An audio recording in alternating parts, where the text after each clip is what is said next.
qu'il y avait le sentier, donc dans ma tête, le sentier de Fort-Diamant, je me dis bon, ils finiront bien un jour par l'ouvrir, donc c'est un endroit idéal pour faire un site d'écotourisme. Le but c'est ça, hein.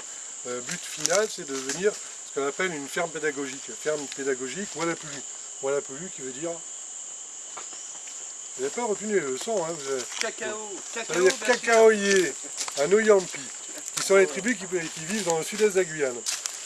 Et donc je vois qu'ils ont ce terrain, donc je prends contact avec le conservatoire, et je leur dis, voilà, j'ai vu que votre terrain est exploité, moi si ça vous dit, j'invite les squatteurs à partir et je vous mets des cacaoyers à la place. Hein, et donc ils m'ont dit, ah ben écoute, ça nous intéresse, donc, mais il va falloir que le chef vienne en Guyane.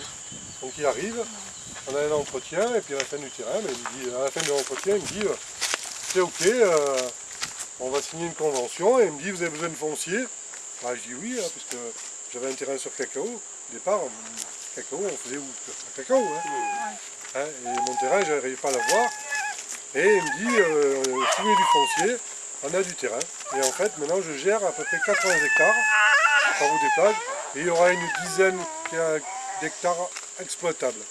Hein. Mais si j'arrive à planter 5 hectares, je serai bien content. Hein. 5 hectares, ça représente à peu près de planter un peu partout ici. Ce sera déjà pas mal. Il vous faudra de l'aide alors? Il me faudra de l'aide, oui. Non, jusqu'à 5 hectares, à la limite, on peut...